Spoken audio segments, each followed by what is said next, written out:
நீங்கள் உங்கள் ஃபோனை அன்லாக் பண்ணின உடனே உங்கள் மைண்டில் தோன்ற எண்ணங்களை உங்கள் பிரெயின் தெரிஞ்சுக்கிறதுக்கு முன்னாடி ஏஐ தெரிஞ்சுக்கணும்னு சொன்னால் நம்புவீங்களா? Yes, AI predicts human behaviour. அதுவும் ரொம்பவுமே அக்யூரேட்டாக இதை ப்ரெடிக்ட் பண்ணுது. ஸோ ஏஐ எப்படி ஹியூமன் பிஹேவியரை ப்ரெடிக்ட் பண்ணுது, இதால் நம்ம ஃப்யூச்சருக்கு என்னெல்லாம் டேஞ்சர் இருக்குது, இல்லைனா என்னெல்லாம் பெனிஃபிட்ஸ் இருக்குது, இதை பற்றி தான் இன்றைக்கி இந்த வீடியோவில் நம்ம பார்க்க போகிறோம். ஸோ வீடியோ ரொம்பவே இன்ட்ரெஸ்டிங்காக இருக்கும். வீடியோக்கு போகிறதுக்கு முன்னாடி மறக்காமல் நம்ம சேனலை சப்ஸ்கிரைப் பண்ணி பக்கத்தில் இருக்க பெல் ஐக்கானையும் கிளிக் பண்ணிக்கோங்க. என் வீடியோ ஸ்கிப் பண்ணாமல் எண்ட் வர காட்டியும் பாருங்கள். இப்போ வாங்க வீடியோக்குள்ளே போகலாம்.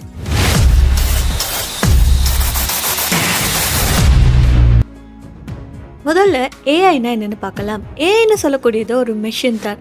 ஆனால் அது மனுஷன் மாதிரியே யோசிக்க ட்ரை பண்ணக்கூடிய ஒரு சிஸ்டம்னு சொல்லலாம். நம்ம எல்லாருக்குமே தெரியும், மெஷினுக்கு பிரெயின் இல்லை, ஆனால் யோசிக்கிற மாதிரி அதை டீச் பண்ணுவாங்க. ஸோ மனுஷன் எப்படி யோசிக்கிறான்னா அனுபவத்தை வச்சு, உணர்ச்சியை வச்சு, இல்லைன்னா சந்தோஷம், சோகம் இதெல்லாம் வச்சு தான் யோசிக்கிறான். ஆனால் இந்த ஏஐக்கு பார்த்தீங்கன்னா உணர்ச்சி இல்லை, அனுபவம் இல்லை, ஆனாலுமே அது யோசிக்க ட்ரை பண்ணுது. எதை வச்சுன்னா சின்ன சின்ன டீட்டெயில்ஸ் எல்லாம் அது நோட் பண்ணுது. ஃபார் எக்ஸாம்பிள், நீங்கள் ஃபோனில் என்ன பார்க்குறீங்க, எவ்வளோ நேரம் பார்க்குறீங்க, எதை ஸ்கிப் பண்ணுறீங்க, எந்த நேரத்தில் ஃபோன் யூஸ் பண்ணுறீங்க, இது எல்லாத்தையுமே சின்ன சின்ன டீட்டெயில்ஸை கூட ஏஐ நோட் பண்ணி வச்சுருக்கும். ஸோ இது எல்லாத்தையுமே வச்சு தான் இந்த ஏஐ யோசிக்கும்னு சொல்லலாம். ஸோ இந்த பர்சன் இப்படித்தான் நடந்துக்கிறாங்க, நெக்ஸ்ட் டைம் இதை தான் பண்ணுவாங்கன்னு சொல்லி ஏஐ யோசிக்க தொடங்கும். டெய்லி லைஃப்பில் நம்ம ஃபோன் யூஸ் பண்ணுறப்ப நமக்கே தெரியாமல் சின்ன சின்ன டீட்டெயில்ஸ் எல்லாம் நம்ம க்ரியேட் பண்ணிக்கிட்டே இருக்கோம். ஃபார் எக்ஸாம்பிள், ஒரு வீடியோ ஃபுல்லாக பார்க்குறதா இருந்தாலும் சரி, இல்லைன்னா ஒரு வீடியோவை ஸ்கிப் பண்ணுறதா இருந்தாலும் சரி, அப்படியும் இல்லைன்னா ஒரு போஸ்ட்டுக்கு லைக் போடுறதா இருந்தாலும் சரி, இது எல்லாமே ஏஐக்கு ஒரு சாப்பாடு மாதிரின்னு சொல்லலாம். அதை வச்சு தான் ஏஐ நம்மளை புரிஞ்சுக்குது.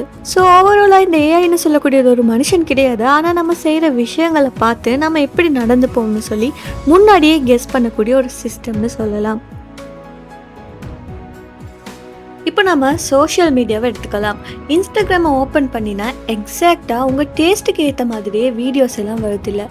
ஸோ இதெல்லாம் கோஇன்சிடென்ஸ் கிடையாது, ஏஐ யோசிக்கும். அதனால தான் இப்படிப்பட்ட வீடியோஸ் எல்லாம் உங்களோட ஃபீடுக்கு வருது.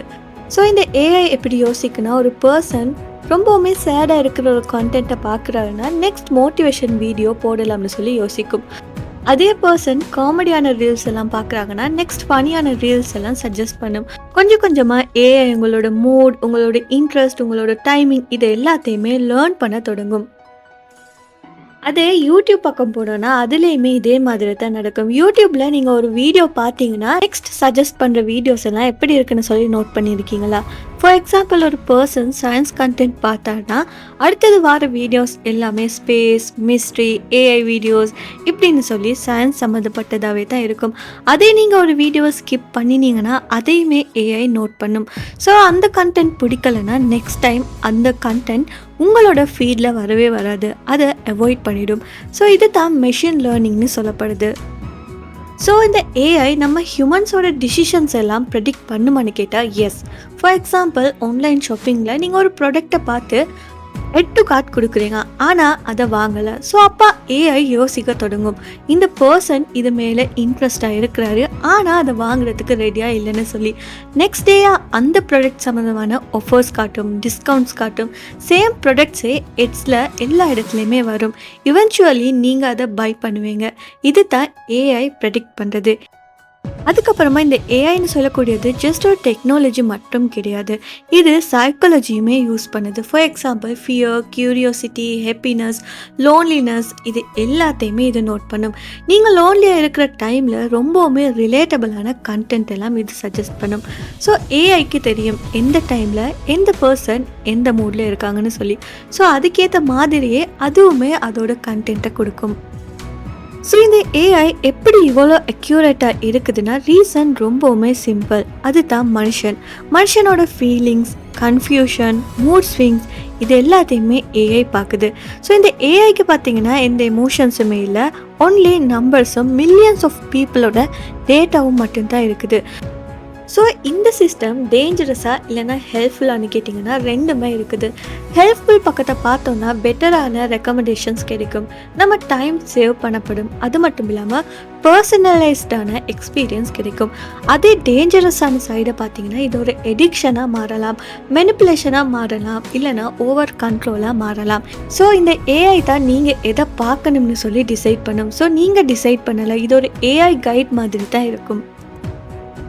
ஃப்யூச்சரில் இந்த ஏஐ பார்த்தீங்கன்னா உங்களோட டிசிஷன்ஸ் எல்லாம் ப்ரிடிக்ட் பண்ணும், உங்களோட பிஹேவியரை சேஞ்ச் பண்ணும், உங்களோட ஹெபிட்ஸையே ஷேப் பண்ணும். ஸோ கொஷன் இது தான், ஏஐன்னு சொல்லக்கூடியது ஒரு சர்வெண்ட்டா இல்லைனா அது நம்மளோட பாஸ்ஸான்னு சொல்லி. ஏஐ ரொம்பவுமே பவர்ஃபுல்லானது, ஆனால் கண்ட்ரோல் நம்ம கையில் தான் இருக்கணும். டெக்னாலஜியை யூஸ் பண்ணலாம், ஆனால் டெக்னாலஜி நம்மளை யூஸ் பண்ண விடக்கூடாது. ஸோ இந்த ஏஐயை பற்றி நீங்கள் என்ன நினைக்கிறீங்கன்னு சொல்லி கமெண்ட்டில் சொல்லுங்கள். இந்த வீடியோ பிடிச்சிருந்தா மறக்காம இந்த வீடியோ லைக் பண்ணி ஷேர் பண்ணி மறக்காம நம்ம யூடியூப் சேனலையும் சப்ஸ்கிரைப் பண்ணிக்கோங்க.